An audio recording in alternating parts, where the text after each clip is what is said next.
બ્રાન્ડિંગમાં આમ જોવા જઈએ તો ટ્રસ્ટ એ બહુ ઇમ્પોર્ટન્ટ વસ્તુ છે, રાઈટ? અને ટ્રસ્ટ અને કહેવાય ને કે એનાથી જ એક લોયલ કસ્ટમર બેઝ આપણો ક્રિએટ થાય, રાઈટ?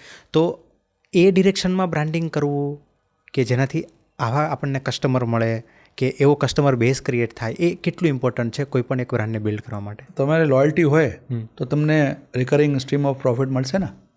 લોયલ્ટીઓ બાર ખરીદશે અને એ બ્રાન્ડિંગ થ્રુ ઊભી થઈ શકે. બ્રાન્ડિંગ થ્રુ ही ઊભી થશે. કેમ કે મને પરસેપ્શન આવું છે, આ ઇમેજ છે કે આ ટ્રસ્ટવર્ધી બ્રાન્ડ છે, એને મને જે જોઈએ છે મારી નીડ પૂરી કરે છે, તો આ તમે લેશો. ઓકે. આ તમે એક ચા લેતા હો, એની આદત પડી ગઈ હોય તમારી, ટેસ્ટ તો હોય, પણ ટેસ્ટ સિવાય તમને બ્રાન્ડ પણ હોય ને. તો કોઈ બીજા એને તોડવા કોશિશ કરે તો એને તોડવાનો કોસ્ટ બહુ વધારે હોય, કેમ કે સ્કીમ આપવું પડે, બહુ વધારે સ્કીમ આપવું પડે. અને તમે એક મહિના સ્કીમ બંધ કરી દો તો એ પછી ત્યાં જતો રહેશે. આ બહુ ઇમ્પોર્ટન્ટ છે. તો it is I repeat that perception તમારે શું ક્રિએટ કરાવવાનું એ નક્કી કરવું જોઈએ. તમને એક બહુ ઇન્ટરેસ્ટિંગ એક્ઝામ્પલ આપું. તમે ઇન્ડિયા ટીવી જોયા હોય તો ઇન્ડિયા ટીવીનું પરસેપ્શન છે. ઇન્ડિયા ટીવીનું પરસેપ્શન શું છે કે આ મસાલો ન્યૂઝ છે, ઇન્ફોટેનમેન્ટ છે, રજત શર્મા છે, with due respect to him, and breaking news આવે છે અને આ બધું આવે છે. એના બીજા ચેનલની વાત કરું હું, બીબીસીની, તો તમારા દિમાગમાં શું પરસેપ્શન આવે? સોફિસ્ટિકેટેડ, સિમ્પલ ન્યૂઝ, ઓથેન્ટિક છે. ઓથેન્ટિક છે. પણ વેરી ઇન્ટરેસ્ટિંગલી આના બેના રો મટીરિયલ એક જ હોય. રો મટીરિયલ એક જ હોય મતલબ કે જે ન્યૂઝ હોય, ન્યૂઝ તો ન્યૂઝ હોય. બંને માટે સેમ છે. હા, માણસ 10 માળાથી પડ્યા હોય તો બીબીસી માટે પણ પડ્યા હોય અને ઇન્ડિયા ટીવી માટે પણ પડ્યા હોય.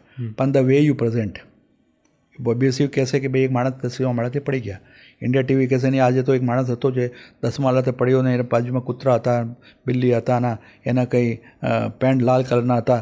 એ મસાલા ન્યૂઝ એન્ફોટેનમેન્ટ કરશે, કેમ કે આ ઇમેજ એને ઊભું કરવી છે. અને આ ઇમેજ ઊભી કરો તો થાય કે તમારો આઈબોલ્સ વધારે ત્યાં જાય. And majority of the people might have seen more number of times India TV than BBC. Right? તો મારે છે ને માસ ઓરિએન્ટેડ પ્રોડક્ટનું એડવર્ટાઇઝમેન્ટ કરવાનું હોય, મારુતિ 800ની કરવાનું હોય, લક્સના અંડરવિયરને બનિયાને કરવાનું હોય, તો હું ઇન્ડિયા ટીવી જઈશ. અને મને જોકી, ઓડી જે બહુ લિમિટેડ નિશ્ચમાં જવાનું હોય તો બીબીસીમાં જાઉં. તો Rajat Sharma's vision was this ના, the brand owners vision was this કે after 30 years or after 20 years મારા જો બ્રાન્ડ છે ને એનું પરસેપ્શન ઇન્ફોટેનમેન્ટ થાય. બરાબર છે, બહુ પ્રોફેશનલી કર્યો છે અને બહુ સક્સેસફુલી કર્યું છે. અને તમે જો બધા બીજા ચેનલનો આ ફોલો કરે છે, breaking news and all that, ઠીક છે ને. તો this is the way the vision is created. તમને ખબર હોવી જોઈએ કે તમારે શું ક્રિએટ કરવાનું છે. અને મારો બહુ ફેવરેટ એક્ઝામ્પલ છે થમ્સઅપનું. થમ્સઅપ શું કહે કે આમ મેચો, ડેરિંગ, એડવેન્ચરસ, બોલ્ડ, પણ આ 50 વર્ષથી આ જ કહે છે. આમાં તમે સલમાન ખાન આવે છે કોઈ દિવસ રિતિક રોશન આવશે, કોઈ દિવસ અક્ષય કુમાર આવશે, બટ એનો જો કમ્યુનિકેશન, જે પોઝિશનિંગ છે માઇન્ડમાં, જે તમારે પરસેપ્શન છે માઇન્ડમાં, જે સ્પેસ છે, એ બોલ્ડ, એડવેન્ચરસ, સ્ટડ એન્ડ મેચોસ આવશે. है ना. एक और इंटरेस्टिंग एग्जाम्पल હું તમને બતાવીશ. બહુ જૂની બ્રાન્ડ છે લક્સ. શું કહે? ફિલ્મ સિતારો કા સૌંદર્ય સાબુન. ફિલ્મ સિતારો ચેન્જ થઈ ગયા, पर फिल्म सितारों को सौंदर्य साबुन चेंज नहीं हुआ. It might have started with Leela Chitnis, है ना, but it may go to Kareena also, पर फिल्म सितारों का सौंदर्य साबुन तो रहा. राइट. सो द फिल्म सितारे केप्ट चेंजिंग. तो it's a very good example, बहुत अच्छा एग्जाम्पल है कि stability of the positioning of the brand in the minds of consumer, it is just nothing but a soap. But whenever कोई बात करे कि फिल्म सितारों का सौंदर्य साबुन कौन सा है, तो आपके दिमाग में लक्स ही आएगा. Yes, right. बाकी सब खुशबू, ब्यूटी, सबकी बात कर रहे हैं, but they had hold it that. और उसको 50 साल, 60 साल, 70 साल से चलाएंगे. એટલે આ રીતે બી પોઝિશનિંગ ક્રિએટ થાય છે પોતાની એક ટેગ લાઇનથી કે પોતાની એક એડથી. પોઝિશનિંગ, હા, રાઈટ. તો આ થાય ને, તો આ બધા સાયન્સ છે, આને રિલેવન્ટ હોય. જે લેડીને તમે આ સો વેચો એને તો રિલેવન્ટ હોય કે હા सौंदर्य साबुन फिल्म सितारों वाला. Right. And this is very scientifically done. So this is a very interesting way of doing it, and there are number of such experiences. And nowadays, a few last a decade or so, આ જે importance છે ને તમારા experience, તમે કહેતા હતા મને differentiation શું થાય છે.